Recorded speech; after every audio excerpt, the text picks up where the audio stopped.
Kemudian pada halaman 380 tentang al-manhaj. Al-manhaj adalah sikap dan cara beragama yang benar, yang lurus. Manhajul haq, agar anak-anak ini tidak mengikuti firqah-firqah sesat. Berapa banyak anak-anak yang condong kepada agama, dia semangat beragama tapi duduk di majelis yang sesat, yang justru membinasakan mereka. Lihat yang mengajarkan tentang jihad sana, jihad sini, tanpa ilmu. Ngebom sana, ngebom sini. Itu anak-anak muda. Tapi sesat mereka dalam beragama. Maka kita ajarkan anak kita manhaj agar mereka di dalam beragama tidak tersesat. Ada bom bunuh diri. Berapa banyak? Itu kan dilakukan oleh para pemuda. Bahkan ada yang usianya sangat muda sekali, belasan tahun. Atas nama apa? Atas nama agama.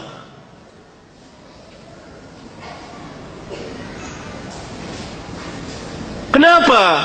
Karena mereka diajarkan oleh para penyesat atas nama agama.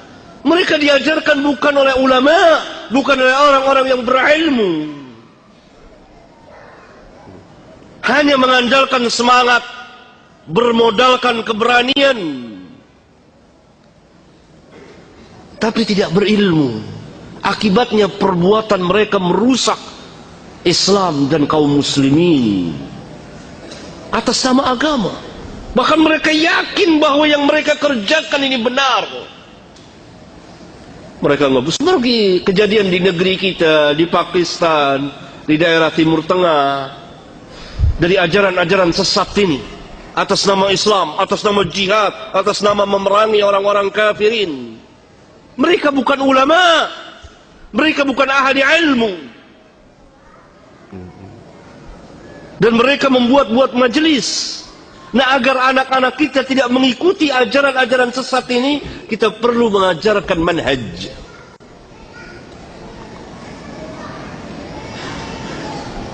Saya telah menulis sebuah kitab tentang masalah manhaj, itu law kana khairan lasabaquna ilaihi. Barangkali kalau memungkinkan kita bahas di masjid ini, kalau mungkin, insyaallah taala, supaya anak-anak kita dan kita tidak tersesat dalam beragama, supaya lurus, supaya mengikuti sunnah Rasulullah sallallahu alaihi wasallam. Karena ajaran Islam adalah kemaslahatan untuk kemaslahatan umat manusia, memberikan kemaslahatan kepada umat manusia. Hatta orang-orang kafirin hidup di tengah-tengah kaum muslimin dijamin aman. Bagaimana mungkin Islam mengajarkan perusakan tanpa hak, membunuh tanpa hak, menumpahkan darah tanpa hak, merusak bangunan dan jalanan, sedangkan sebuah duri yang ada di jalanan kita singkirkan merupakan bagian dari keimanan. Kan Nabi SAW bersabda, iman itu mempunyai 60 cabang lebih, dalam riwayat yang lain 70 cabang lebih. Ini dalam riwayat Bukhari dan Muslim. Dalam salah satu riwayat Imam Muslim, yang tertinggi kalimat la ilaha illallah, yang paling rendah imatatul adza anit tariq, menghilangkan gangguan dari jalan, berupa duri, paku, ajan.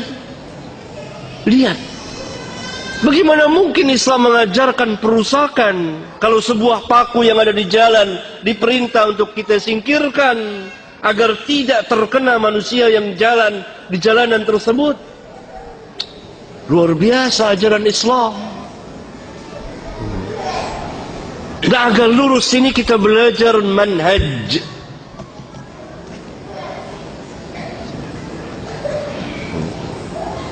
Agar tidak tersesat jalan. Karena ketika terjadi kebangkitan kembali kepada agama, berbagai manusia kembali kepada agama, akhirnya sebagiannya tersesat di dalam memahami, kemudian mengamalkan, kemudian mendakwakan agama, maka terjadilah apa yang telah terjadi pada sebagian dari kita. Disebabkan apa? Kesesatan di dalam memahami din. Atas nama apa? Atas nama Islam. Dan hal ini diambil kesempatan oleh musuh-musuh Islam untuk merusak Islam. Bahkan mungkin mereka menyamar jadi kaum muslimin.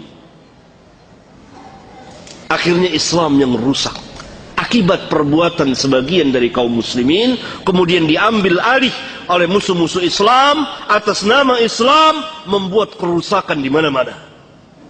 Karena telah diperbuat pertama kali oleh, atau telah diberikan contoh oleh sebagian kaum muslimin, atau dilakukan oleh sebagian kecil kaum muslimin.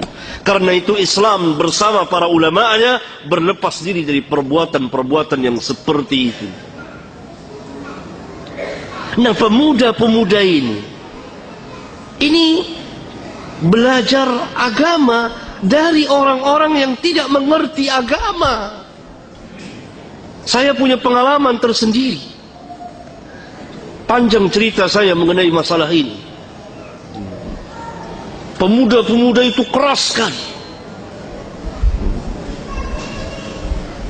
Mereka mengkafirkan sana, mengkafirkan sini. Atas nama Islam, atas nama jihad. Semangat. Mereka sholat, mereka ahli ibadah. Tapi bodoh. Semangat, tapi jahil. Berani, tapi tersesat jalannya. Belajar, tetapi kepada orang-orang yang jahil, bukan ulama. Mereka membaca ayat-ayat Al-Quran dari awal sampai akhir, tapi ayat-ayat itu tidak sampai melewati tenggorokan mereka, hanya sampai mulut saja. Mereka pahami sendiri. Ini akibat tidak adanya pelajaran manhaj. Karena itu sejak lama, sejak saya tulis kitab ini, saya menganjurkan kepada beberapa sekolah atau katakanlah pesantren untuk ada kurikulum khusus tentang pelurusan cara pemahaman agama atau manhaj itu sendiri.